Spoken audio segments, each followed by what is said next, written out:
One of the first big successes that I worked on was a brand called Camilla French. I remember that brand, yeah. Right? Yeah. So like in 2012, she had these like caftans that were $600 each. Like Beyonce wore them and Oprah wore them, and they just went ballistic. And I was running their website and their ads. But the checkout would be broken and people would like click buy 6 times and pay $600 6 times to make sure they got this caftan. If you have a product like that, I'd take that first and foremost. If you have a really innovative unicorn product, problem is most of us don't have unicorn products.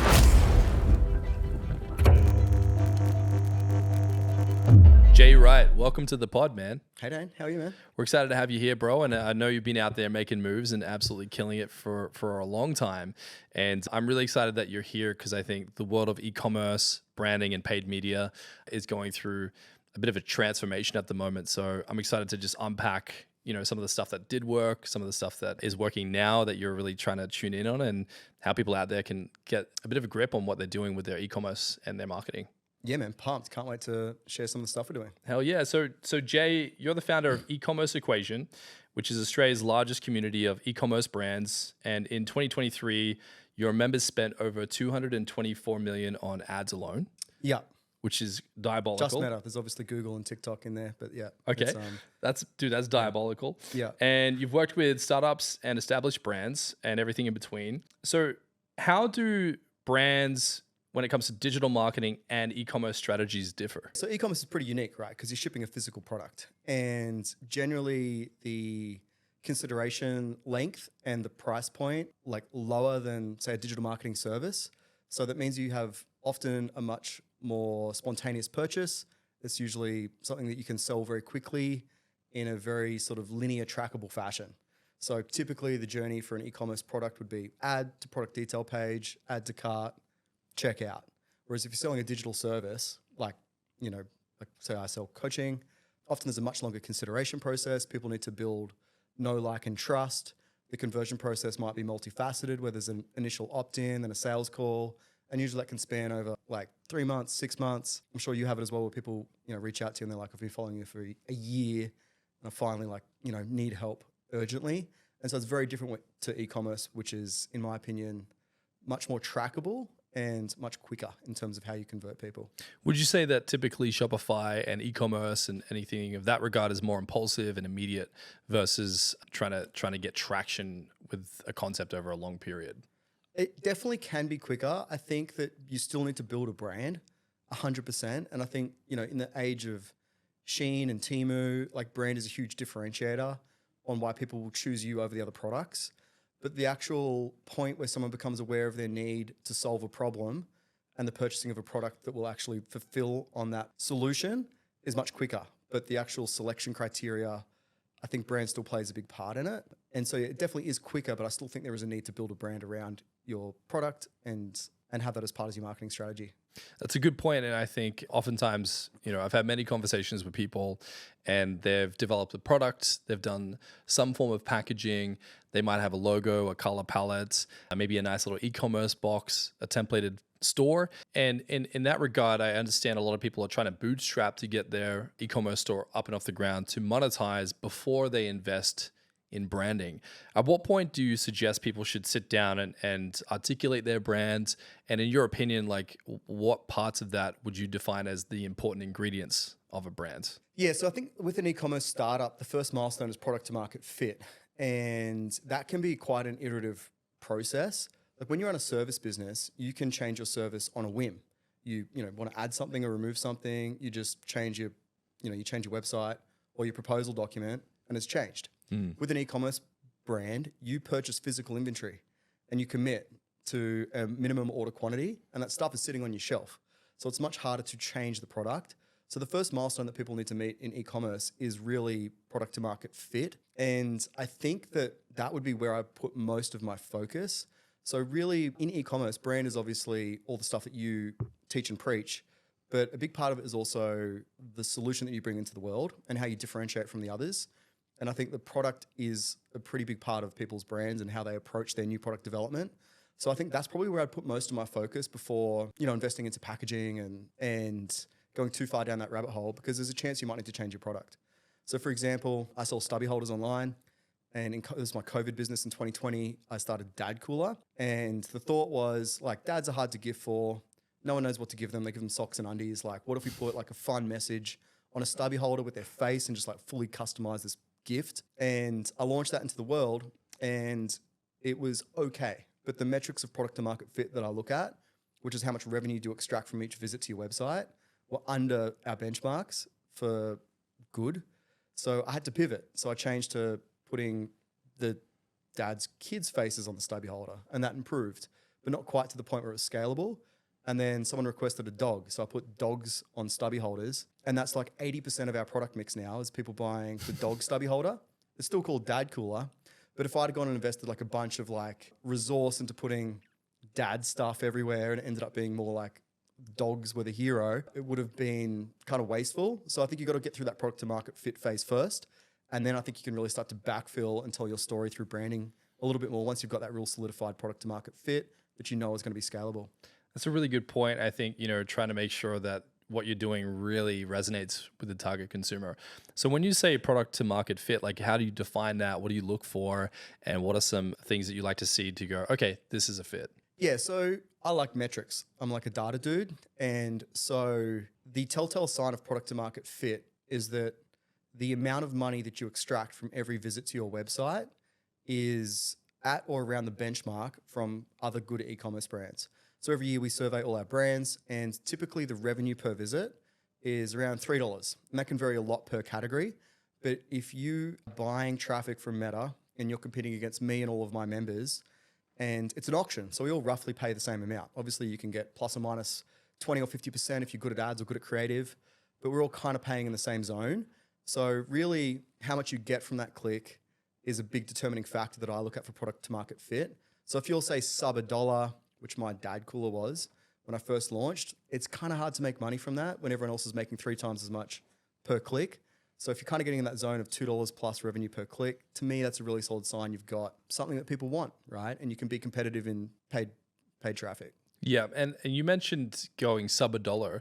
What are some things that people can do to get their product cost down? Because I get it at the beginning, a lot of people are like scrambling just to make it work. Yeah. And then they end up with such a small margin. What are some things you look for to make sure that the cost stays really low before, just to make sure you have that margin when you retail?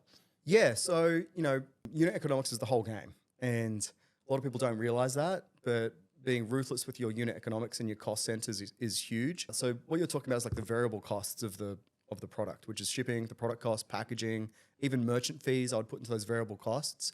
And the thing with the variable costs is that they scale with you. So some costs like fixed costs, like subscriptions and rent, you can kind of grow and they don't grow with you, so they get more efficient.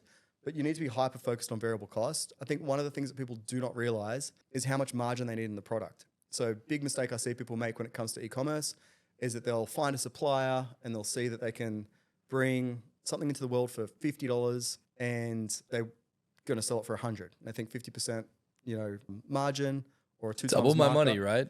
Yeah. Yeah. So but really what they don't realize is that if your product cost is 50% of the regular retail price to try to demand, it's not enough. So you need to be aiming for selling something for 3 at a minimum. Everything I've bought into the world has been a 5 times markup because you need to be able to afford ads, you need to be able to afford shipping, have a profit in there, some fixed costs.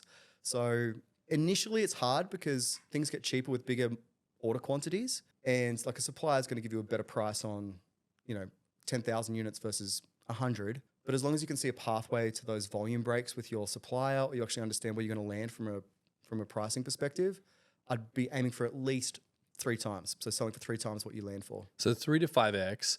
And then let's just say in this scenario, it's 5x the product. The product costs $10 and you can then sell it for like 50 or 60. What would you then allocate the profit to? So there's the cost for the product and then there's the gap of the profit. What are the first things that you recommend people do with the profit to make sure that they can scale? Yeah, so ads. But how much of that on ads, right? Because people have a myriad of perceptions around, I got to pay myself so I can quit my job, or do you have like general rules where it's like, do not do X until your company hits a certain threshold? Yeah, I think in cost centers. So there's 3 big cost centers. One is variable cost, the other is fixed costs, and the other is marketing costs. So variable costs are things that can go up in price or go down in price. The variable costs scale proportionally with your revenue. I see what you're saying. So that would be your product, like it costs the same to, it's shipping, and those sorts of costs kind of scale with you. And then you've got fixed costs, which don't scale. So it's, so the bigger you get, the more efficient you get. Yeah, like your warehouse just becomes cheaper because it's just like Totally. you're Your doing more volume. telephone bills, like they can almost scale completely away. And then you've got your marketing costs. So there's a combination of those three costs, and there's no perfect ratio. There's no like, all right, you must spend 30% of your turnover on ads, because if you're higher in variable costs, you should spend less on ads. So a classic example of that is if you are a reseller, if you sell Nike shoes, you should spend less. Like Culture King spends 11% of their turnover on ads because Nike does all the branding and all of the heavy lifting for them. So they theoretically don't need to do as much marketing. They just need to show up when people are looking to buy Air Force Ones and they'll get the sale. Whereas if you're trying to sell a brand new shoe brand, you need to do that work, right? And your variable cost as a result will be less because you're directly importing. You're not buying it from Nike and they've already taken their margin. So there's really an interplay between these three metrics that really, at the end of the day, you should be aiming for 10 to 15% net profit on a standard month, right? And often it'll be 50% variable cost, 10 to 15% fixed cost, 30% on ads, and sort of, 10, 15% going to profit, So it's the interplay of those ratios more so than like being very prescriptive, because everyone's business is different. So it's really understanding the benchmarks and what they are for your industry, and making sure that you're across all of them and trying to improve all of them, really. That's a really good point, Sarah. And I think oftentimes people might perhaps get overexcited about a concept and miss the numbers and misdiagnose things, because it sounds like so much of e-commerce is around economics and really understanding where the money's going and how to generate more revenue and so on. Yeah, it's all trackable. That's the great thing about e-commerce and why I love it, is because you do have that quicker conversion cycle. Most of this is trackable. So you can measure down to the unit what's going on in your business. It's much different with a service business where there's a bit more of a halo effect of brand taking place and conversions are very multi-touch. In e-commerce, it can be very trackable, and that can really allow you to understand all these metrics and kind of dial in, all of the different cost centers of your business. So with e-commerce on that point, like, what are some of the biggest misconceptions or the things that people commonly get wrong with their metrics, with their numbers, or just even with the concept of launching e-commerce? I think the biggest one is they just don't know them. They don't know the metrics. They don't know where they should sit. So it can be very illuminating when you show people the benchmarks and compare their business to a big cohort of best practice businesses. So I think it's just a complete lack of awareness of what these should be. I also think people don't track profit well, and really profit should be your North Star. And I'm a huge advocate for tracking profit daily. So for instance, a lot of people will look at their Xero account once a month, maybe once a week, if that. And they don't really have cause and effect between the actions they're taking in their business and the outcome that they truly want. Right, because it's too late. If you look at it at the end of the month, you don't know where you had your wins. Correct. So if you check it daily, you're like, oh, I did something yesterday, an email went out, all of a sudden we got a spike. What happened there? 100%. Yeah. Or I increased my ad spend by $50 and revenue went up and profit also went up. So even though I spent more on ads, I can see that cause and effect.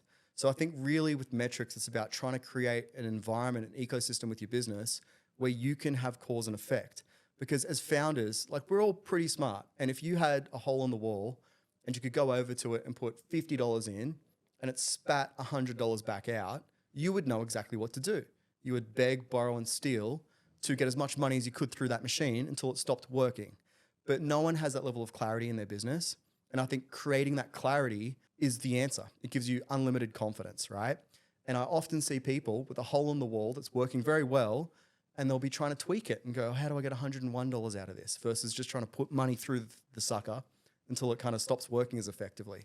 So I think probably when it comes to like metrics and understanding it, people just do not have clarity into what is happening in their business. And a lot of people are sitting on very healthy businesses with good metrics and are lacking the clarity and the confidence to actually scale and capitalize on that and reach their true potential. Right. So you see businesses that have great potential to scale, but they might be terrified to make big maneuvers because they don't have clarity on their numbers. 100%. So there's a couple of camps people fit in. One is they've got a great business and they just don't have the clarity on what to do and they're lacking confidence. And for those people, you show them what is happening in their business and they get this amazing boost because they've been sitting on a functional working formula, an equation, and they can scale it very quickly. For the people that aren't sitting on a great equation, you can still give them clarity into why, because so often people will come to us thinking they have an ads problem. And when you actually diagnose their business and show them that their ads are performing approximately where they should be, but their conversion environment, their revenue per visit is under benchmark and they're driving traffic to an inefficient store or an inefficient offer in the market, that's what they should be working on. So if you're not trying to fix the right problem, that can also lead to that lack of clarity. So it's clarity and understanding when it's working and when to do more. And it's also clarity of understanding what problem you need to fix when it's not. Okay. And then regarding ads, is there a certain equation you're like, okay, this ad's doing well because I'm seeing XYZ numbers? And then how do you disparage between, okay, it's the ads problem or it's the store's problem? Like, what are some things you look for? Yeah. So an ad account that is working is an ad account that leads to profit. So I think a lot of people look at metrics upstream of that. They look at cost per purchase from in-platform attribution, or they'll look at return on ad spend within platform attribution. And those metrics seem like the ones you should be looking at. But when you have a deep understanding of the platforms, how they attribute, how the algorithm works, I think that often the metrics that are in platform don't really tell you the full picture. They're not showing you the actual business outcomes of the ads. They're showing you the ad account outcomes. So for example, the stubby holder business that I've got, I think we spent $83,000 on ads last month and we did 230 grand-ish of stubby holders, which is kind of crazy. That's crazy, man. That's a lot of stubbies. It's a lot of stubby holders. Now the ad account reported a 1.8 ROAS. And a lot of people, when they hear that, are like, that doesn't sound very good. And it doesn't, right? It doesn't sound very good. But what they miss is that all I do is spend money on Meta for that business. And the in-platform attribution misses 30% of the conversions. It also doesn't count the shipping revenue. So the pixel's not firing 100% correctly. And there's all these halo effects that take place. So the back end of the Shopify store is showing you a certain set of numbers, but then when you log into Meta, it's actually something else. Correct. Yeah. So the way that I conceptualize it is I've got one lever, which is Meta spend, and whatever happens in the business is a result of that lever. And so every day, that business on average made $1,200 profit through the month of August, 35 grand profit. So when I'm logging into the ad account, I'm not looking to the ad account to tell me if it's working or not. I'm looking to my business and saying, all right, the activity that I'm doing in the ad account is leading to this daily profit. Therefore, the ad account is good. And when I'm looking at the in-platform metrics, I'm really using that to compare one campaign, one audience, one ad to one another in a relative sense, but I'm not judging it. I'm not judging it and saying a 1.8 ROAS is good or bad. I'm actually looking at my business performance to determine that. So you're like zooming out and looking at everything from 10,000 feet. You're like, it's going good. It's going great, yeah. And you don't want to get fixated on one number. Correct. Because it's like, oh, I heard somewhere it needs to be 3.4 I or want to whatever. get a 5 ROAS because my cousin's getting a 5 ROAS. Yeah. And they have no idea whether that's going to lead to good business outcomes for them or not. And so that's exactly it. You need to understand cause and effect of the marketing in your business. Yeah. And one thing you also mentioned consistently is there's 3 key sales periods: the new year, end of financial year, and Black Friday. Like, what are some things that brands can do to better prepare for these periods and make sure that they are capitalizing on these windfalls when they happen? Yeah, for a lot of brands, the November, December period will be 30-40% of their revenue and profit of the entire year. Wow. So it can be huge. A lot of brands kind of just coast until this period and make all the money in this 2 months. So it's a pivotal moment. Do you have an example of a brand that might be doing that? I mean, a lot of them. You know, like a lot of them will be, self-included, will be doing a lot of their revenue over that window. Almost everyone, right? Like it's 3 out of 4 Australian consumers will buy something, at least one thing over the Black Friday weekend. So it's 75% of all consumers are ready to shop. So it's everyone. It's the entire retail market just goes bananas, and it's never been frothier. Like if you think of Black Friday, you have a change of seasonality, like it's coming into summer. You have Christmas, the biggest gifting period of the year coming up. It's school holidays, there's travel. There's basically this perfect storm of reasons to buy and demand. And then you couple that with this increasing education of the Australian market that Black Friday is the biggest sales of the year, where brands put their best foot forward, and it creates this frenzy. It's wild. It's honestly very different than any other sale. It used to be Boxing Day, it used to be end of financial year, and they are still important, but really Black Friday has become the flagship moment for most e-commerce brands. What do you think it is about the Black Friday concept that really gave it traction? Because I remember like 6 years ago, it was all about Boxing Day. Yes. Then all of a sudden it was like Black Friday, and everyone started foaming at the mouth and competing over it. 100%. Yeah. Well, I think they've just brought the sale period forward to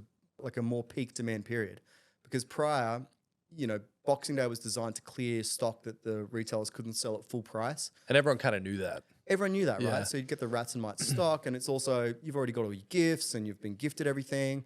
But they've actually brought that forward ahead of the demand.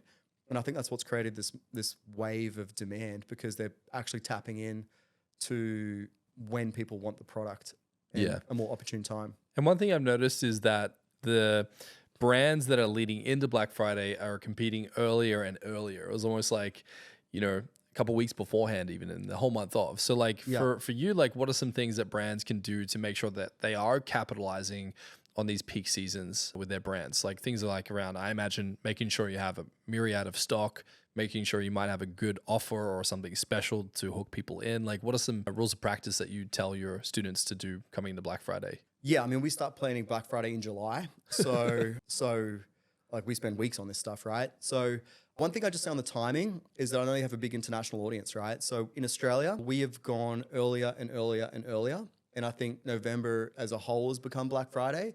In America in particular, the event is still anchored to Thanksgiving. So, but not here, right? Not here. Obviously. So I think in the US, we didn't see the same sort of frothy results from going hyper early.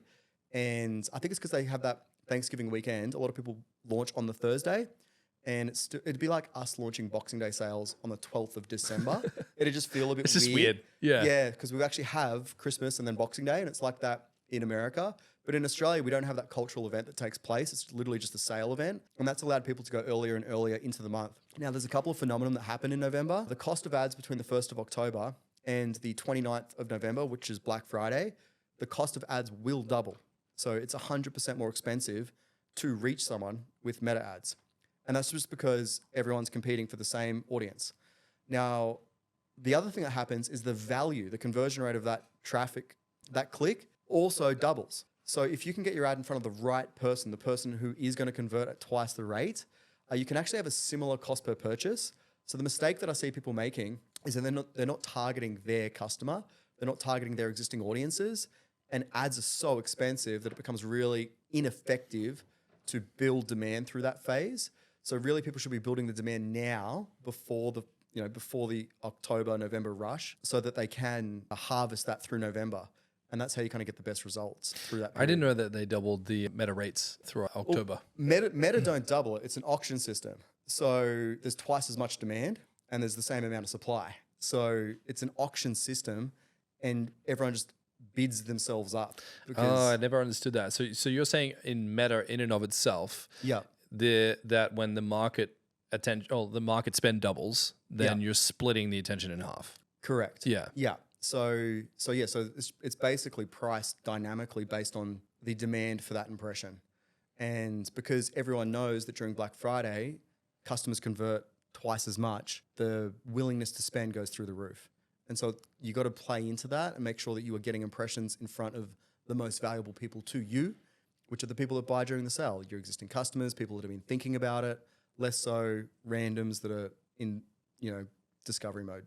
So then like in months like August and September, like would it be smarter to spend the money then, generate some kind of like email capture and then rely more on that in something like October?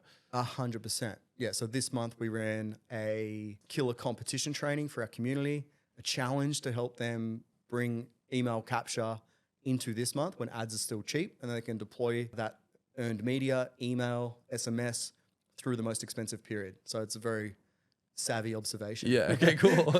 Yes. So then what are some things someone can do to make sure that they are capturing emails? Because we see different strategies out there, like make sure you have a downloadable or like a pop-up or whatever. Like, do you have some go-to tactics that you like to use to get emails? Yeah. So look, there's the obvious ones, which is the on-site, like, thousands of people visit your site or your store every day. Just make sure you capture a percentage of them. And the percentage of those people that you do capture can be very meaningfully different based on the offer that you present them. But so, how would you capture them typically? Yeah, I mean, we're massive fans of Klaviyo and they have forms built into their platform. So you can have fly-ins or pop-ups or embedded forms, and often you're incentivizing them with a discount, a potential prize, or a coupon.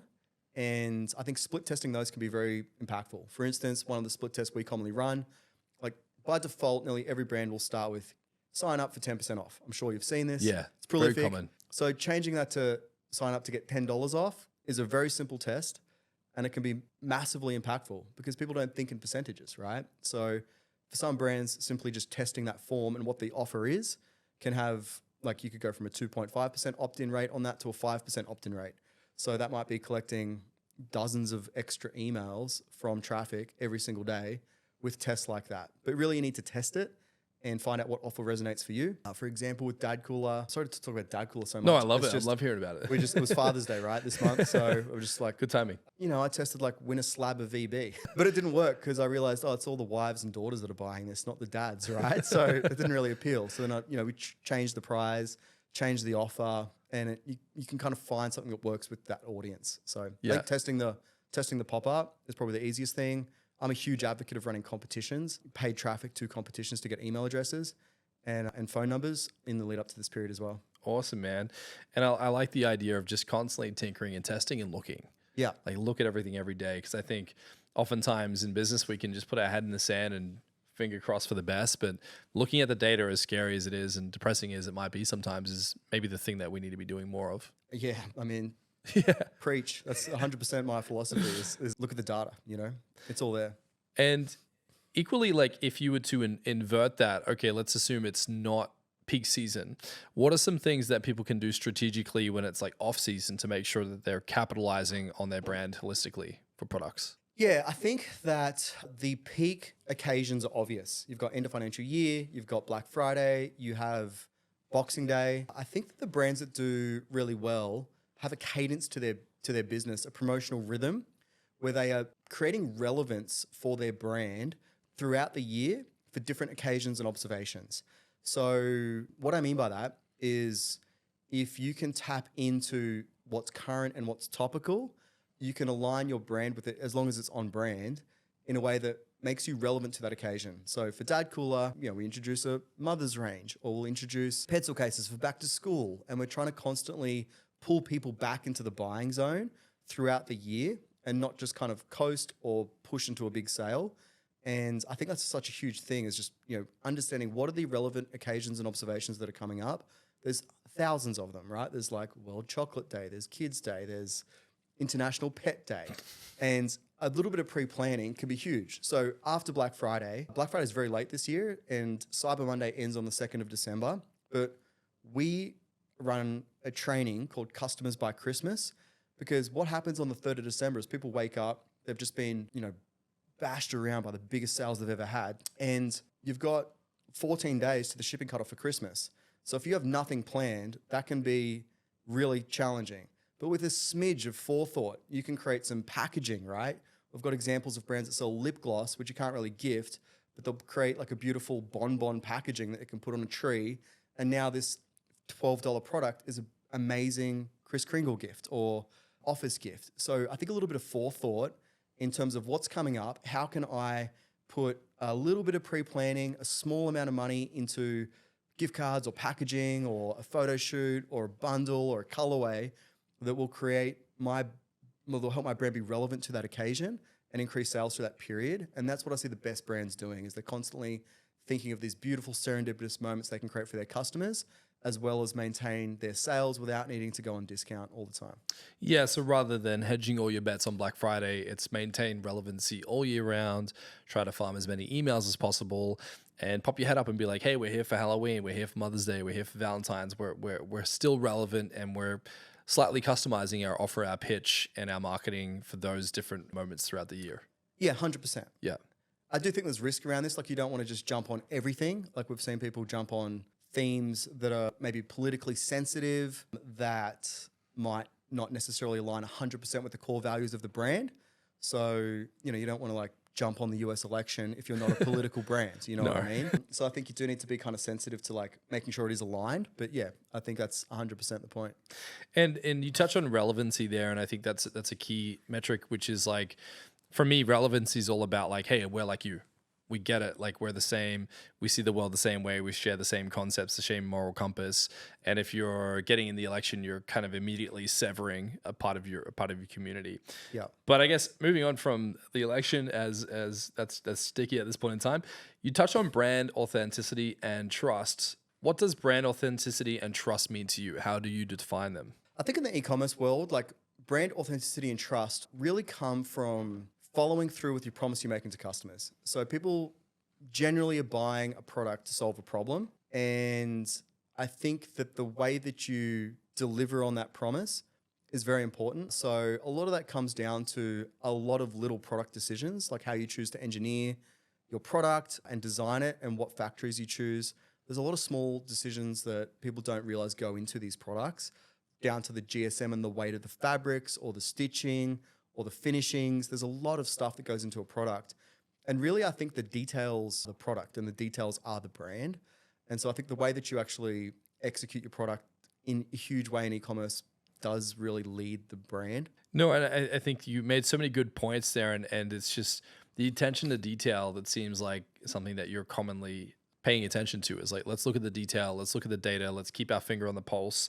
And I think if you look at e-commerce and just general digital marketing for service-based businesses, best practices are constantly evolving yourself to the algorithmic changes.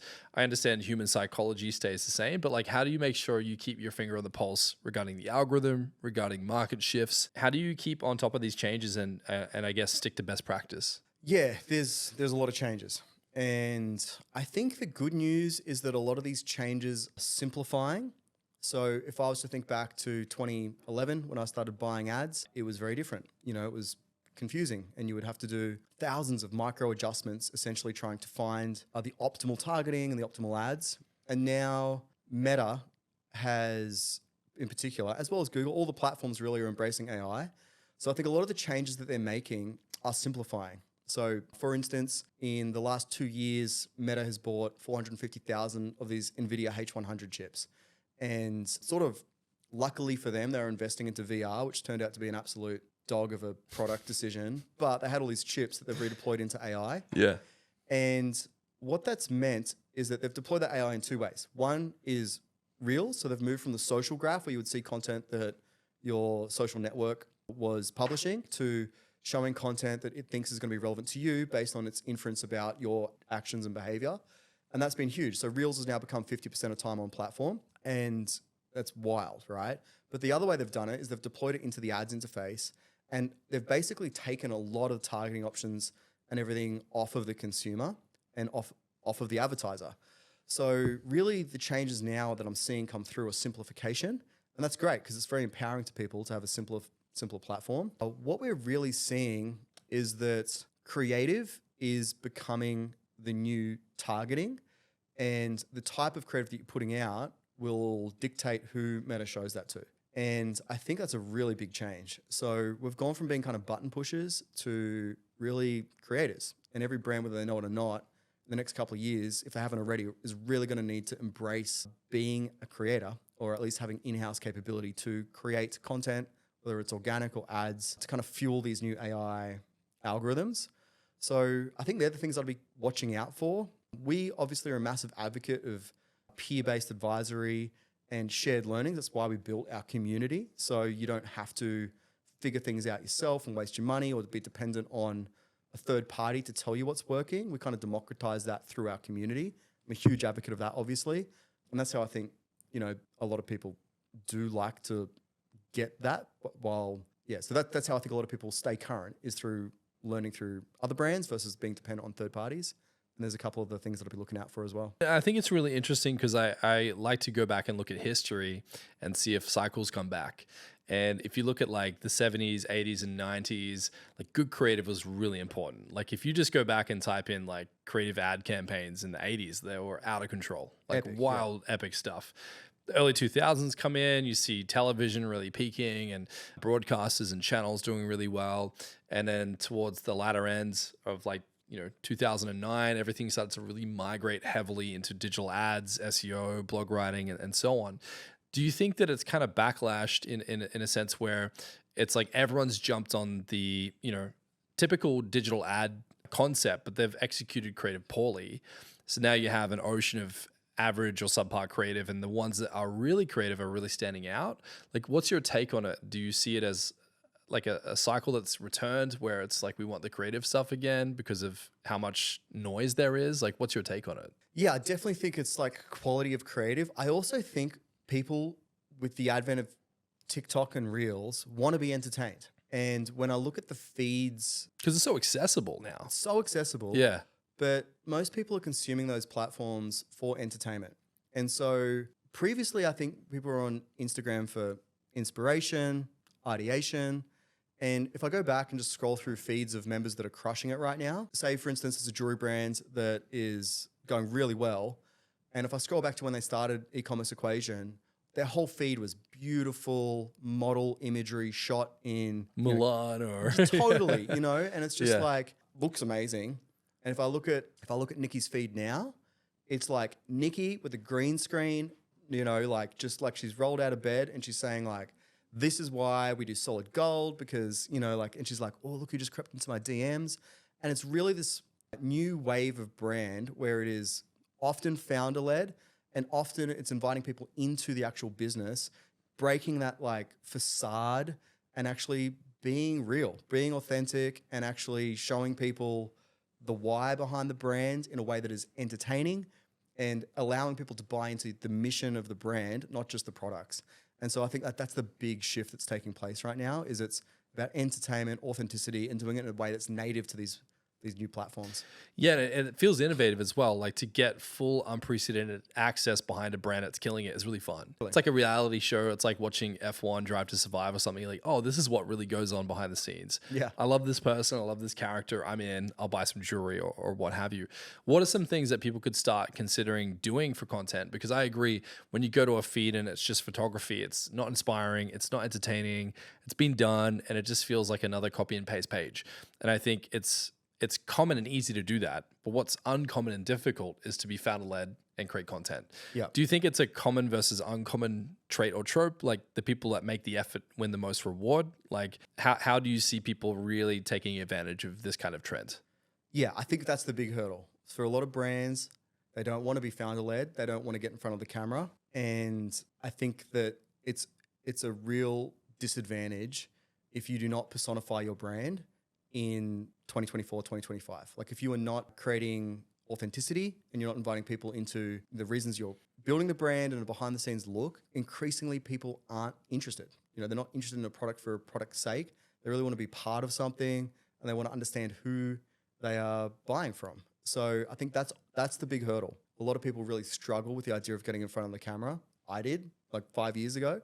Very scary, but you just kind of get used to it, right? And I think a lot of people don't think that they can or don't need to, or that they don't really want to represent the brand in that way or be public facing. And I think the people who do take that leap are going to benefit greatly. Yeah, and I'm with you, man. I hate being on camera.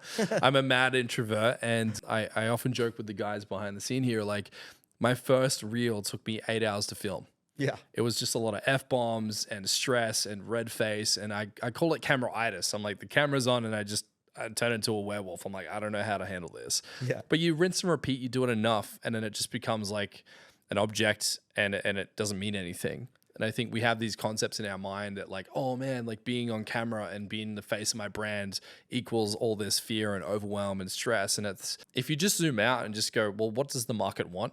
It wants founder-led content. And does the market care about my feelings? No. So then what are we left with? We have to kind of at some point jump in and just give it a good stab. 100%. Yeah. 100%. Yeah. Couldn't say it better. Would you say out of your students, like the ones that are really crushing it are really leaning into this for the most part? Yeah, 100%. It's like directly correlated. What percentage do you think it might be? Everyone. Really? Like all the top performers are all doing founder-led content? Yeah. Everyone's embracing this new format. So I think if you're trying to scale with like curated product imagery, you're at a massive disadvantage. I think it's a 50, 100% performance boost between just like standard product photography and building a brand that has vertical video content that is, featuring the founder, telling the story of the brand and the narrative of the mission of the brand. I think it's like it's that impactful. So then let's zoom out a layer even further than that. Would you say that people are their own Achilles heels when it comes to e-commerce? Like, what's the value of the product versus the price versus the system versus the market versus their fear and concern? Yeah, if I was to stack rank it, it'd be product to market fit is number one. Number one. Right? So yeah, if you have a product that people will crawl over broken glass for, you can get away with a lot. One of the first big successes that I worked on was a brand called Camilla Franks. I remember that brand, yeah. Right? Yeah. So like in 2012, she had these like caftans that were $600 each. And like Beyonce wore them and Oprah wore them, and they just went ballistic. And I was running their website and their ads, and the checkout was on Magento. It was like really, we were self-hosting and all this kind of crazy stuff.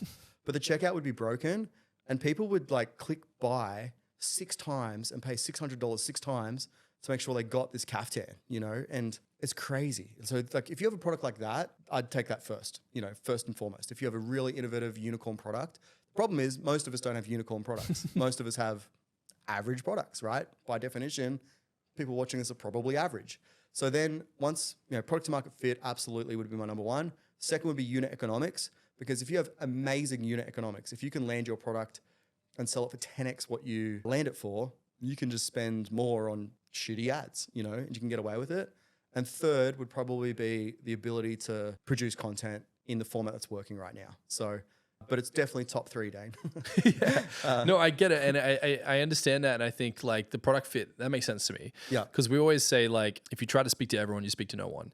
And you got to know who the hell you're speaking to, why they want your product. So why were people crawling over glass and buying 6 items at $600 to buy Camilla? Because when they wore it, people would say, "Is that a Camilla?" And it was a status symbol, and you couldn't even get them, right? So it was not because it was a bedazzled muumuu. It was because of the status of being seen in that product, and the fact that 100% of people who wore it would get positive reinforcement from the market, from their friends and peers, from saying like, "Oh, is that a Camilla? Like, how did you get it?"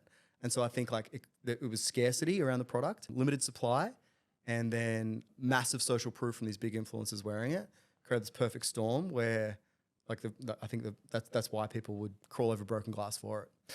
Now, when it comes to unit economics, because I understand the point around branding, crawling across glass to have a stellar product. Let's just assume we have that or we're on our way to doing it. Yeah. Unit economics, you know, you have had a background in finance, and I understand that you did some time in London and you worked in finance as a stockbroker and in derivatives trading. Yeah. And how has this prepared you for e-commerce? Because I love the concept of transferable skills. Yes. And if you're coming into e-commerce with this brain for finance, obviously that's helped in some regard. Yeah, I mean, I think it's a wonderful thing when you take 2 worlds and you melt them together. Yeah. So the way that I approach meta ads is very much like day trading. So, but it's day trading where you win more often than trading Forex, right? Yeah. Because it's everything's measurable. So really, so how just to interrupt you there, like when you say day trading e-commerce, like how do you actually do that? Yeah, so you'll spend an amount of money on ads, and you can see instantly, real time, your daily revenue, and you can also calculate fairly simply your running profit for the day. And so that's essentially what trading is. So we're trading media in Meta for Shopify conversions, and we're trying to arbitrage that media for profit. And it's very, very similar to what you do when you trade the stock market or Forex or anything like that. But it's probably actually more predictable and got a higher likelihood of success, if I'm honest. And you have control too over the media. The media drives certain behaviors, activates certain things, which spikes. It's like you can create your own spikes. Totally, yeah. You can definitely influence it more than the market. But yeah, like a common question people ask me is, how much budget do I need? Like I'm starting, do I need $1,000 or $5,000 or $10,000 to put through ads? And my answer to them is no one ever asked me how much money they need to put aside for shipping. And if you think about that, the reason is because when people think about their Australia Post bill, they inherently know when the customer gives them money, that money will fund the shipping cost to get the product to the customer. And there's a cause and effect. But when they think about Meta, they don't have that cause and effect. So they think about it as an investment or they need a budget set aside for it. And you can create that cause and effect and that link in people's minds where you spend an amount of money, the revenue comes in, and that's going to be paid out through Shopify settlements in 2 days. You can pay your expenses and have a pretty good idea of what the profit is. So you now have cause and effect.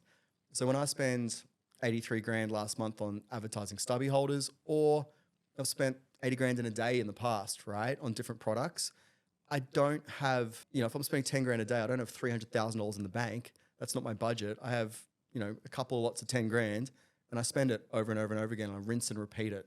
So I think it's a mindset thing around creating that cause and effect. And that's really what I mean by day trading is you have a very clear link between money going out, money coming in, and you're essentially trading it. If you're not making money, you don't do that activity. It's not like you just throw 5 grand over a month into it and see how it goes. It's every minute of every day you're understanding the impact of that advertising and you're doing more or less of it based on the performance. Do you think that there's a percentage of people that come into e-commerce and they think it's a turnkey autopilot system to print money, and they're not really applying what you're talking about here, which is the day trading approach? Like keep an eye on it, invest in it, and it's an ebb and flow. I do this comes out of it. I do this next activity, I get a kickback. Like it's the yin and yang, the ebb and flow, the in and out. Like is that where a lot of people are kind of getting this wrong? Is they're not really looking at it perhaps the right way? Yeah, I don't think a lot of people go into e-commerce thinking it's going to be a turnkey print money thing. I think the days of drop shipping are really fading away, which I'm kind of thankful for. Same. Because, the bro scaling drop shipping community isn't really our vibe. We really work with creative founders that are really passionate about fixing a problem for people and bringing great quality products into the world. And I think that those founders have found a degree of success. They get to this first peak where they have product to market fit, and through just hustle, grit, or determination, they've found a way of amplifying that. Maybe it's community building, maybe it's organic social. They get to a certain degree of success just through sheer force of will and a great product because they're a good entrepreneur. They scratched their own itch and they just figured it out, right? They were passionate about the market they serve. And then they get to a certain point and they don't know how to create that cause and effect. And so I think they're not necessarily thinking it's going to be a massive money printing exercise. I think they just literally don't have clarity into what to do next to grow. And I think that's more prolific, that lack of clarity, than people coming in with like massive ambitions, thinking it's going to be just like a money printing machine. And for you, how did you actually end up in digital marketing? Because moving from London trading to e-commerce seems like quite a leap. Yeah, huge leap. So 2012, I got a finance degree. In 2008, it was a really bad time to graduate with a finance degree because it was the global financial crisis. But I persevered, and in London, they actually had a double dip recession. So it was pretty grim. They kind of got through the GFC, started to improve, and then had this big sort of secondary crash in 2012. And it wasn't very fun. Like I was trying to call people to get them to trade, and everyone was like not doing anything in the stock market. So it was just a bad time in finance. And then I had a friend who was working at an SEO agency call me and said, hey, I've got an opportunity to go out on my own with a couple of clients, but I need a bit of money and I need someone who knows how to, do some business stuff. And I literally just jumped on it was like winter in London. It was miserable. And I just literally jumped on the first plane out of London back to Sydney and started that agency with my friend. After about a year, it was really obvious he just wanted a lifestyle business. He wanted to just go to, the North Stain pub and drink pints and go surfing, which it was fun, but I wanted to do more. So I bought him out and grew that agency over the next sort of 6 years. So before I sold it in 2017. So it was sort of real serendipity. Now, the first client that he bought in was Hype DC Shoes. And wow, it's a big client. It was a good client. Yeah. So we just started doing like conversion optimization and SEO for Hype DC. And then because they are who they are, we just attracted all these e-commerce clients. And that's how I got into e-commerce and digital marketing. Really, got my apprenticeship through my friend. And then beyond there, it was, Meta was only just launching. So a lot of that was self-taught. One of my early clients was Showpo. And back then they were Showpony. And I was talking with Alex, their like COO, and they were getting all this traffic. I was like, what is this? Like it's Facebook ads. I'm like, this is crazy. So then I started figuring out Facebook ads for Camilla. Back then we were just like buying likes and just doing weird stuff. There wasn't even a pixel. So a lot of it was sort of just self-taught from sort of those early days in 2012 through the agency. And when you're saying things like new things come out, you jump in, you play with it. Like, do you have an approach when something new comes out? Do you go, okay, there's a new feature here, there might be nothing in it, but let's just give it a crack anyways? Are you always trying to test new things just to see what happens, or are you hesitant to jump in too early? No, I think there's huge advantage to being early, and often new feature releases are underpriced and the uptake is low because people are slow. So I think there's huge advantage. For instance, like we've seen huge wins in the US from TikTok Shop and even Instagram Shop. So integrating Instagram checkout into ads has seen like a 20% increase in performance. There's some rumors that may be launching in Australia soon. It's been 2 years in the US. So I think like being early on those features can be really good. I think you just need to understand, like one of the great things about e-commerce equation is the big guys with big budgets can do the testing and you don't have to blow your own coin on it. So it's just really understanding what's the risk weighted potential. So, you know, if you've got a sure thing in the current setup and you haven't fully maximized that, that's probably a safer bet.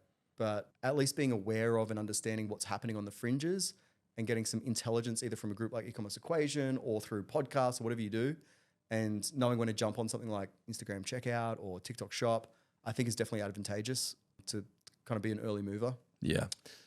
Yeah. One of the things I've always struggled with is often I'm an early mover and things often suck when you're first. And so then I often get this like real preconceived notion of a feature and it can often improve over a couple of months. And then I'm almost late because I'll try something and I'll be like, it doesn't work. And then I'm almost like too early sometimes. So I think one other thing I'd say is just keep testing. Don't like test for a week and then go, that didn't work. I think you need to revisit things because often these platforms roll out additional features based on feedback. Yeah, that's a good point. And I think, you know, sometimes it takes a while for them to test, you know, different features and iron out the kinks and figure out what does and doesn't work. When you're, I guess, like, I imagine you get inundated with people that want to work with you. And I know you work a lot with enterprise sized businesses as well as like high stakes, like SME type businesses. What's something in your mind you're like, okay, this is the perfect type of client? Like, what do you look for in the perfect relationship between you and a prospective client that's doing something pretty good, but they're just trying to get clarity and scale it? Yeah, I mean, we mostly work with SMBs. Enterprise is great, but we really work with founder-led businesses. And so that kind of lends itself a bit more to the long tail of SMBs. So what I really look for is generous and ambitious founders, you know, because we are a community and we don't want passengers. We want people who want to participate in the community. And we also look for people that are ambitious. You know, we want people that want to do something and make their impact in the world. But yeah, typically, you know, we're working with anyone that's got a product in market already. We don't really teach, you know, how to find your idea or your passion. We really take people that have an idea and they really want to make something of it. So that's kind of who we look for. Yeah. And do you find that like there's a certain characteristic or trait that allows someone to go the whole 9 yards from like startup right through to, you know, a very established e-commerce, like enterprise size business? Yeah, there's a lot of traits that I really admire. Probably the one that I'm really starting to really hone in on is this idea of people that have high levels of agency.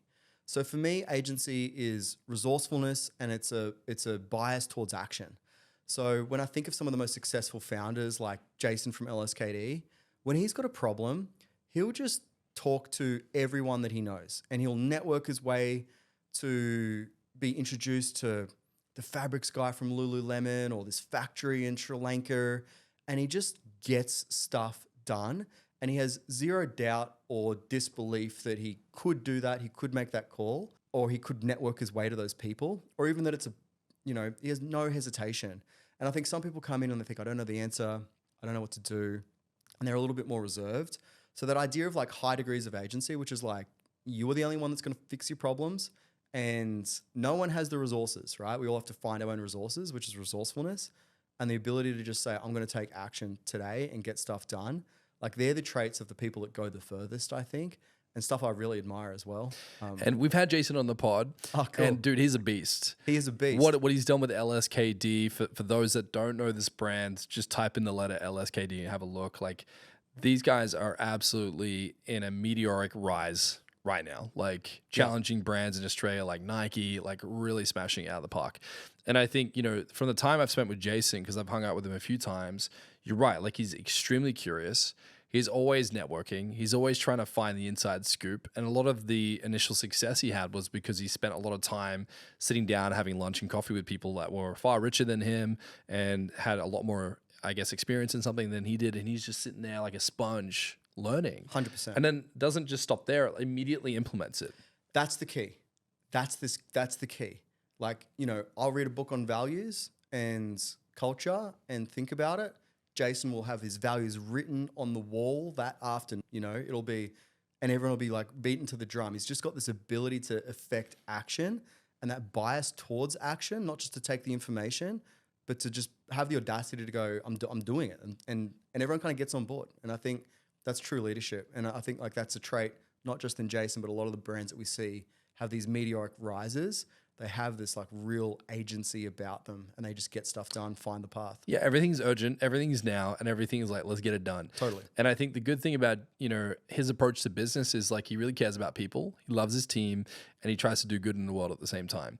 And from your perspective, having worked with LSKD, like behind the scenes and probably spending more time with him than I've had the privilege of doing, is from what I understand, he was doing 2 or 3 million a year, I think total, and the e-commerce store was doing a certain amount, and then they had quite a substantial leap to like 50 million in a small bracket of time. Like, what were some of the things that you witnessed that they were doing right to have such a crazy scaling business? Yeah, so I started working with Jason in 2019, and they were about that 2 mil mark, and worked with Jason one-on-one twice a week. First thing we did was we took on ads in-house, right? He'd been with different agencies. We created that cause and effect that I spoke about, so we could effectively day trade the media. I think that for 10 years prior to working with me, he'd been obsessed with product and obsessed with the brand. And even when I went to his office in the early days, tiny like 200 square meter office with the warehouse underneath it. And I met the team, which I often did with brands, but his team was like 6 product people, no one in marketing because Jace was doing it. He was just obsessed with bringing the best products into the world. So I think that in those early days, we scaled Meta aggressively through, I think, what was a very good period. But in the background, he had laid the foundation over a decade where they just created this tipping point of the combination of the brand and the product that allowed the marketing to really scale. But we did scale primarily with Meta very aggressively for a 2-year period. And that first big push was primarily, the e-commerce equation playbook of, understanding cause and effect, Meta, optimizing the conversion environment, and just doubling down. And he's been doing a great job with products. I've got heaps of his stuff in my wardrobe, but like for you, when you're looking at the creative inside of Meta, what were some of the things that they were doing early on that really got attention? Yeah, one of the things we advocate for is a testing framework. So we have a process we call the creative matrix. So a lot of people will look at an individual ad as a unit, but we try and deconstruct that unit into its various pieces. So we have these pretty elaborate naming conventions where we will actually document the underlying variables within the ad. So whether it was an image or a video, whether it was a campaign shoot or a UGC creator, or whether it was a flat lay, even down to the copy, the call to action button, the landing page. And so by splitting out all these variants, what it allows you to do is actually get an understanding not just of what ad worked, but across all ads, what variants at different parts of the funnel tend to get a better result. So over time, you can really dial in the performance. And so that was one of the very early things that we did, was deploy the creative matrix framework and actually start to understand like, well, what features of these ads are working across the board, not just like one piece of creative. Because the problem I've got, Dane, is I'm not very creative. I'm great at data, but you give me an input of creative and I can track it, and over time I will win because I can just incrementally optimize towards the stuff that's performing better at each part of the funnel versus needing to be a creative genius. I can just dial in on the metrics. So it's kind of been my response to not having like a huge creative brain on knowing what's going to work on instinct, and more leveraging data. So yeah, it's definitely something we did do, is kind of dial in their creative matrix. And there was a couple of types of ads that crushed. They're not as effective anymore, but just for example, like we discovered that there was a type of ad we call models on repeat, where you put the same model in an outfit and you kind of duplicate them in the image. So it's the same person 3 times. And that worked really well. I think it like screws with people's heads because they're not used to seeing group photos with the same person. There's just those little hacks you kind of find, or those like glitches in the matrix you kind of discover. But those windows close, and it's really about having a process of understanding what that current incremental performance is in an account. And so dude, I would say you're wildly creative. In my opinion, you can be a numbers guy, but you can still be really creative about how to look at numbers. Yeah. Right. Because people can fixate on, like, they can get stuck. And I think to me, creativity is allowing yourself to get unstuck and look at variables and then kind of trust your gut and your intuition, but implementing something that hasn't really been done before in a new way. Like, I think that's kind of how I look at creative. And I think you're smashing that. Very generous, Dane. I appreciate it. And for you as an entrepreneur, man, like how do you define yourself and what you really bring to the equation when you work with these people? Because I understand that you've built your own e-commerce businesses, and you've done 4 of which that have smashed through 7 figures. So you've done it yourself. Then you've actually stepped back and gone and built an agency in the past and done it directly. And then now you've got this enormous community where you're helping people. Do you find it like, as an entrepreneur that the agency or the community system, or like, do you have a preference of like how you like to conduct yourself? And then how have you been able to do all of the above and succeed in all of them? Yeah, I mean, not everything works out. So obviously you get the highlight reel of what worked. You don't see the trail of failures that I don't talk about, right? So yeah, it might seem like everything works out, but it definitely doesn't. I've probably got as many failures as I do success stories. And I think like, you know, of 12 years in business, it's just an incremental process where you acquire skills, you acquire a network, and each incremental venture that you have has a higher probability of success. And you can learn from the things that were very limiting in the past, and you've solved all of the problems. So it's much quicker to get to, to get to the level that you're at in the prior venture faster. So look, I think agencies have a place. I think that my discipline, which is media buying and non-brand advertising, essentially direct response marketing, I think that there's been a glut of those sorts of agencies, and I think a lot of people haven't had positive results. And so I think there's definitely a thirst in the market for a different approach, which is why e-commerce equation's been so well received by the market. Like we have an 83 NPS score, which is pretty high for like a service business, and that's across like a very big set of our members.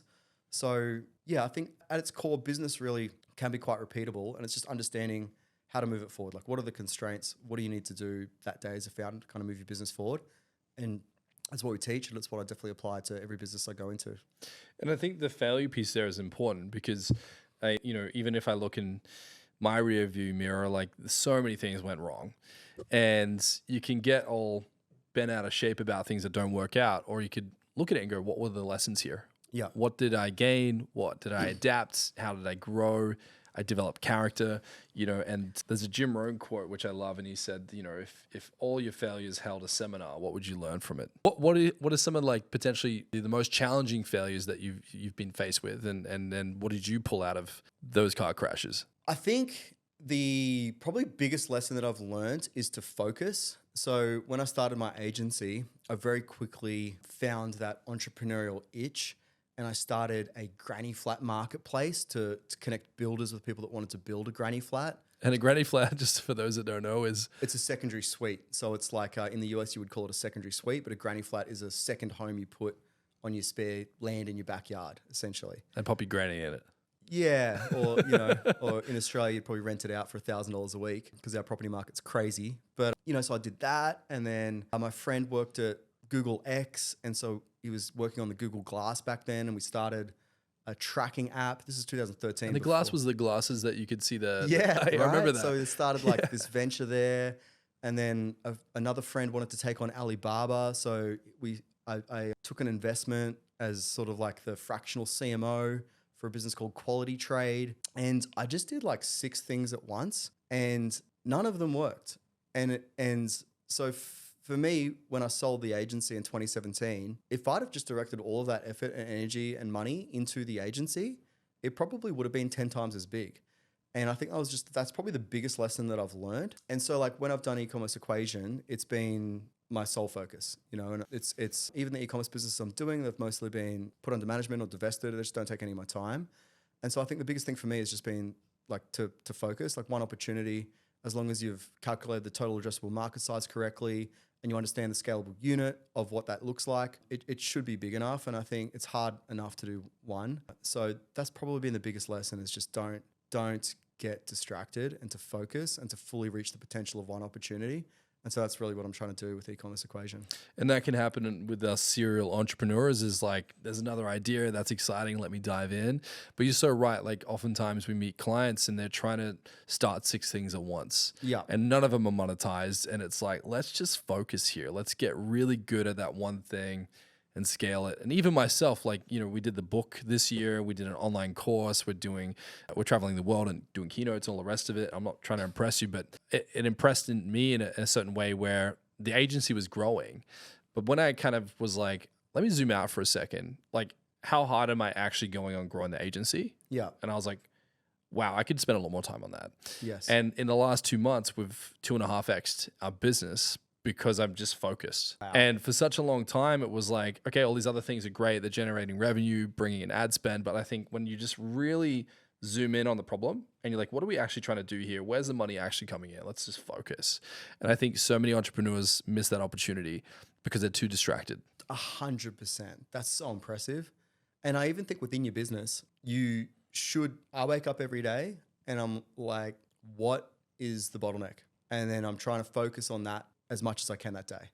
And so even within your business, like you might have 6 departments, and it's very tempting even within your business to be fixing product, especially if you're a product person, or hanging out with the creative team if you're a creative person. But often the problem might be in marketing or in sales or whatever it might be. So even like that discipline every day to be like, where does my business need? As the founder, that's what your job is, to go where the constraint is and to remove that constraint so your business can expand to the next constraint. And so every day I wake up and I'm like, all right, this is my bottleneck and that's where I need to be. And then one day I'll wake up and it's like the birds are chirping and I'm like, wow, it's not the bottleneck. There's a different one now, you know? And I'm like, oh, okay, it's just gone from, you know, lead volume to delivery, or it's gone to like sales performance or whatever. And I'm just like, I'm going to go work on that now. And it's almost like a calling where I'm like inside the business trying to focus as well as focusing on the business by itself. So I think the more you can focus in on where the business actually needs you, which is obviously first hurdle is in that business, but the next hurdle is where in that business should you be focusing. And sometimes that's a discipline to say, I'm going to let the fires burn, right? And say, look, yeah, product needs me. Yes, you know, sales need me, but the number one constraint of the business is marketing. So I'm going to go and put 6 weeks of effort into that and put all of my energy and focus and resource into fixing that.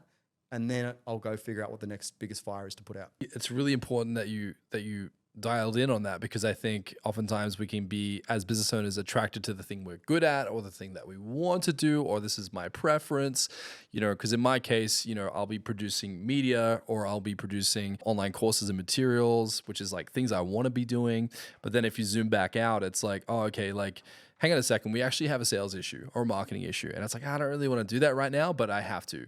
And I think that's what it means to be a business owner, is to go, okay, that's where the fire is that matters. Yes. There's these other fires over here, but the team can take care of that. It's not as important as be diving in here. Yeah. And for me recently, that's been diving into the sales channels and like really tinkering with that. And 2.5x the business in a couple of months. Like that's how impactful it can be. Yeah, if you dial in, and for such a long time I was kind of like, I was ignoring it, or I was like, that's not the issue, but you know, the issue is the media or it's the content. It was actually the sales mechanisms. So diving in is really transformed our business.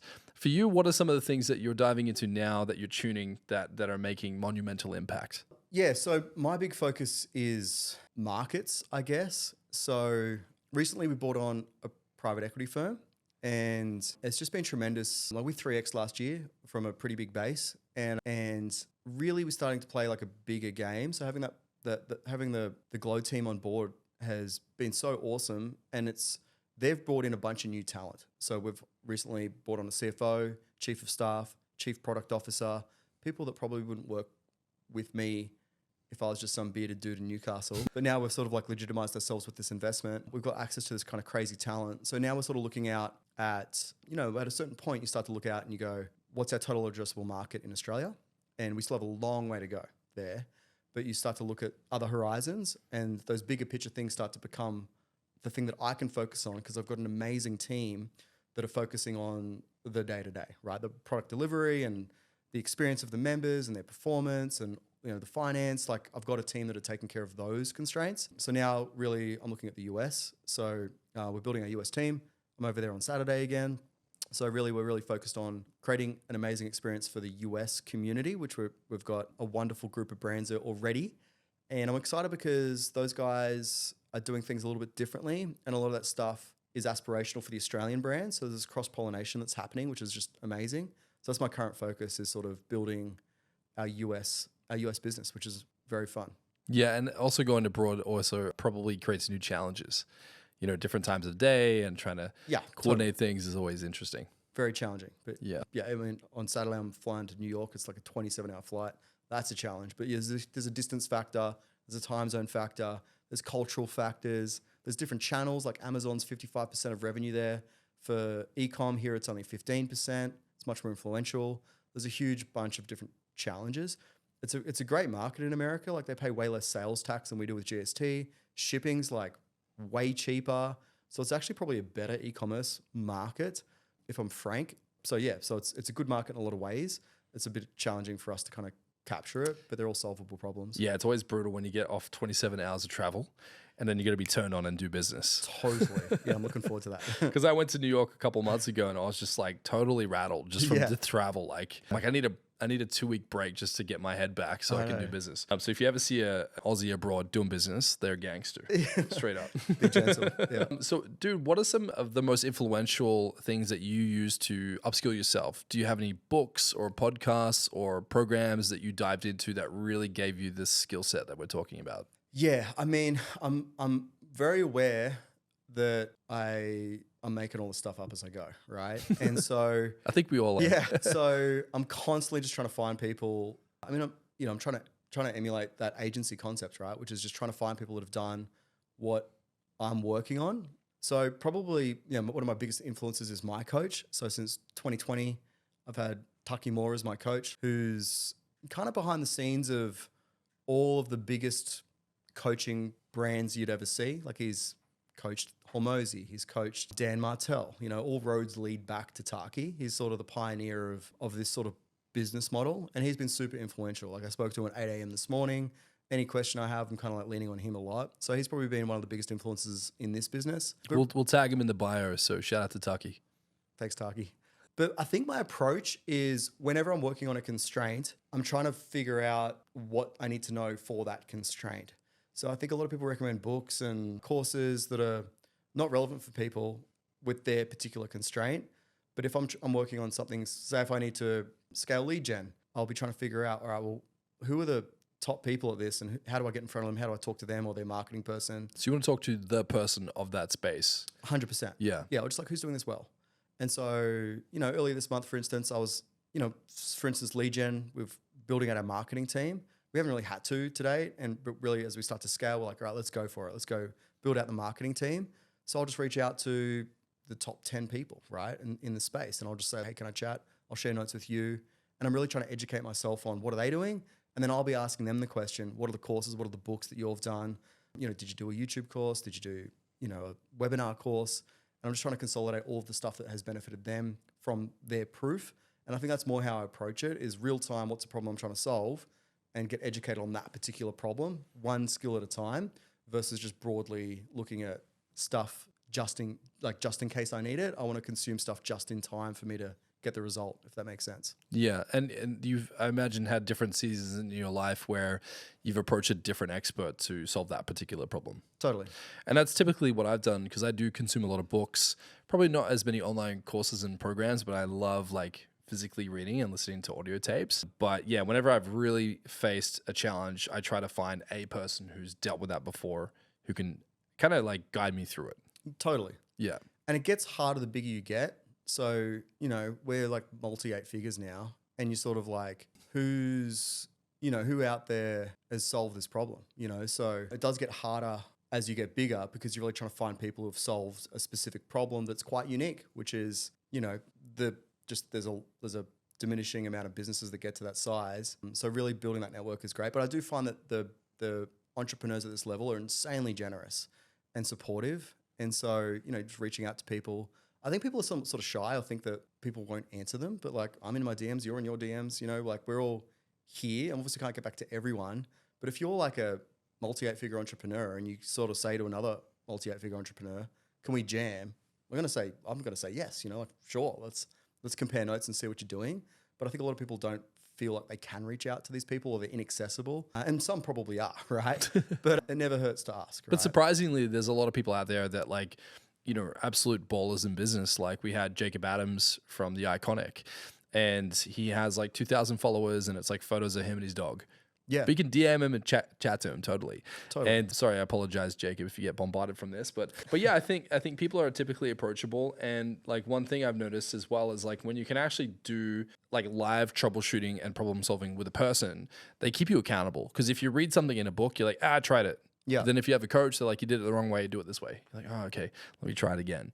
Yeah. And I think just having sometimes someone looking over your shoulder and that pressure of someone's watching me try to solve this problem, I'm going to put a little bit extra in to make sure it gets done.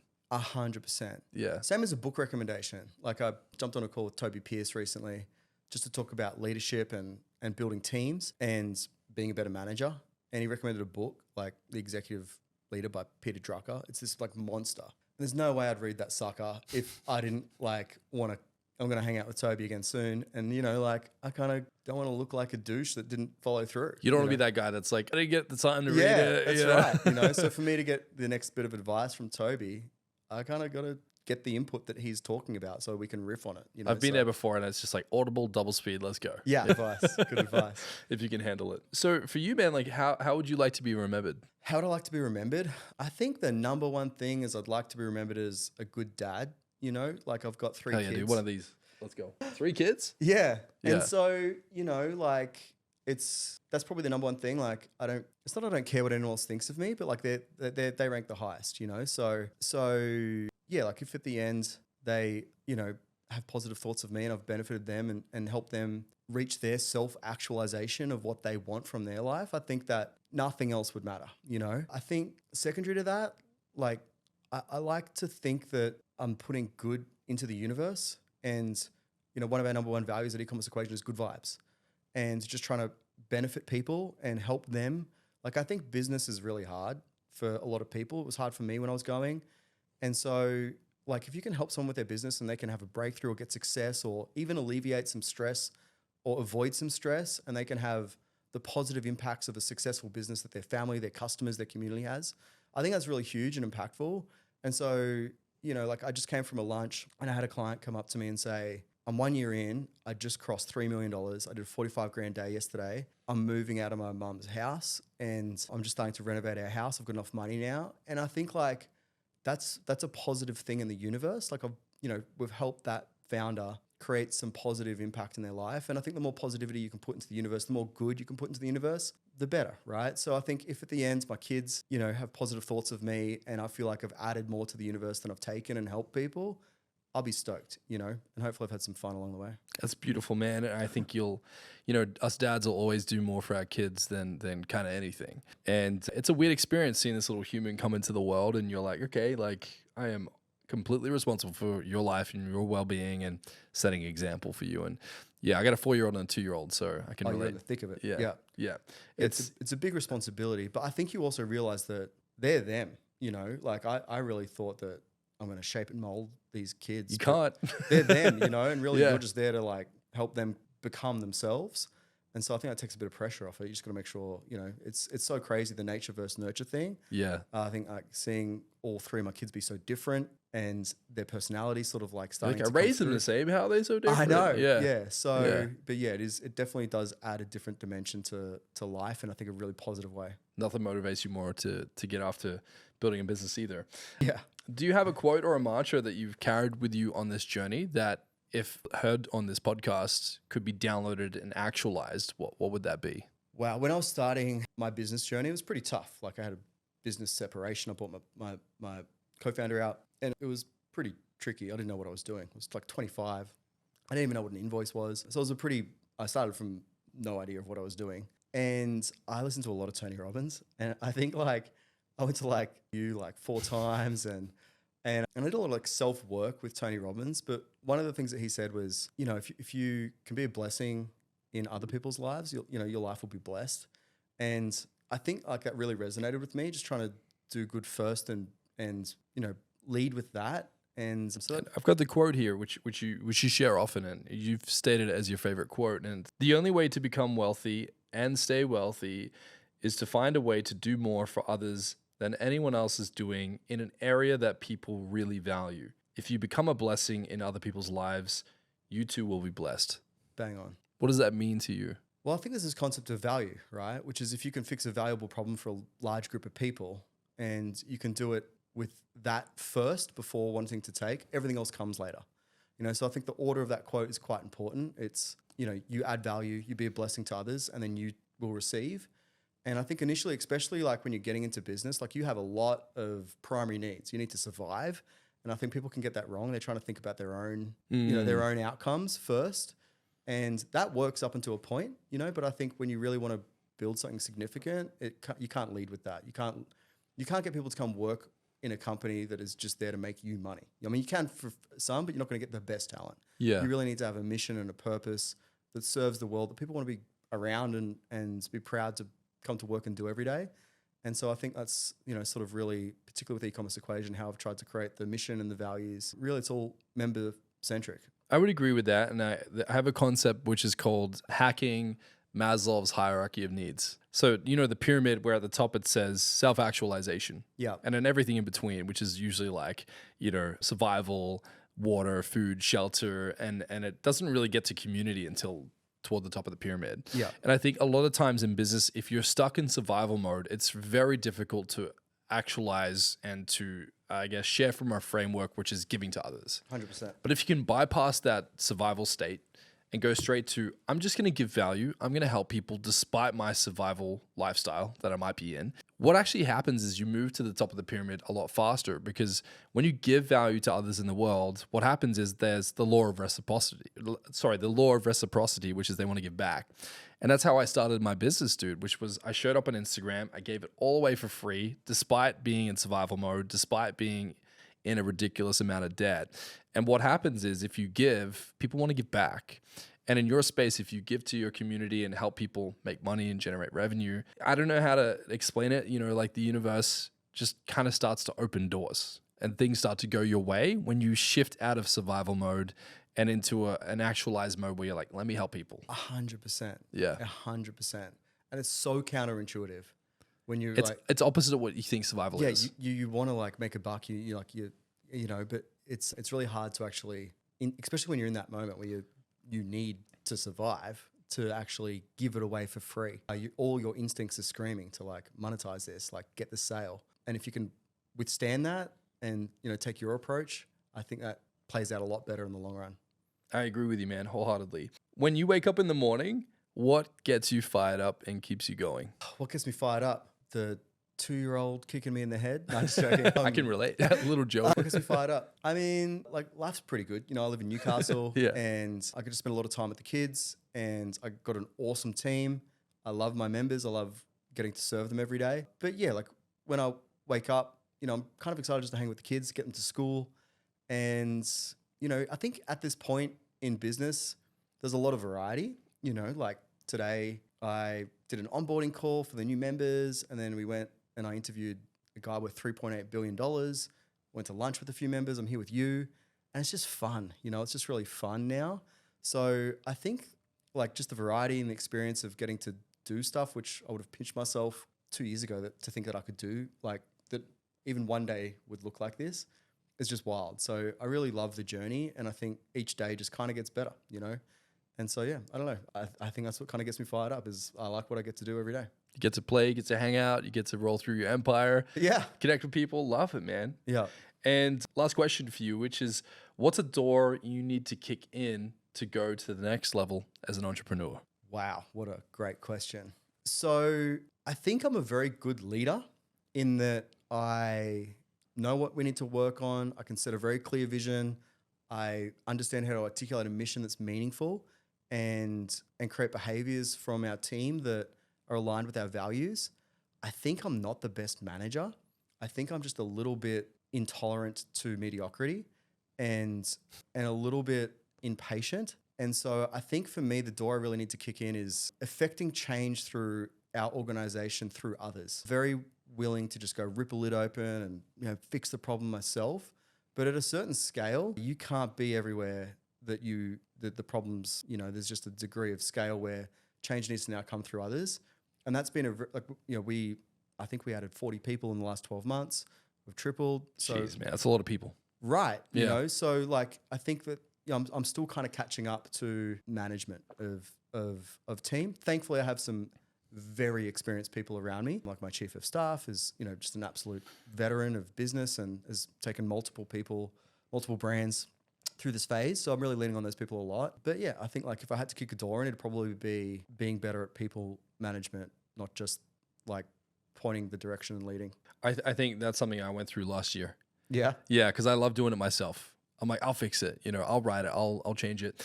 And I think when I started to let go and realize that I had to create frameworks, concepts, training manuals, policy documents to take it out of my minds and have that as the bad guy. Because otherwise, if you're the bad guy and you're in a meeting and you're like, you did this wrong, I see it this way, this way, and this way. But the document then replaces that. It's like you're shoulder to shoulder and you're looking at the document together and you're like, the document says this and this and this. How do you think you're doing? Pretty poorly. Let me help you crush that. That's so just smart. a few little things really helped me last year, man. I love that. That's Yeah. awesome. That's Yeah. awesome. Yeah. But dude, how can people reach out to you, connect with you, join your community, and get help with their businesses for paid media and for e-commerce and everything else? Yeah, I'm probably the most prolific on Instagram. So Wright Official, but I'm kind of on all the socials with that handle. So yeah, shoot me a DM and I'm happy to chat. Or if you just want some e-commerce content, give me a follow and I share a lot on my Instagram. You're crushing it on Instagram, man. Amazing content. Thanks, man. Thanks. Yeah, we do put a lot of effort into it. I think not a lot of people realize how much goes into a 90-second reel. Like a lot, like an hour of shooting sometimes. Exactly. And you're like, that's it. That's all we have. But dude, thanks so much for being here, man. I really love talking to you about all of this. And thanks for nerding out with me. Dane, that was awesome, man. Thank you so much for having me. That was so fun. We'll have to get you Appreciate it. back. We'll have to get back, man. Anytime. You let me know.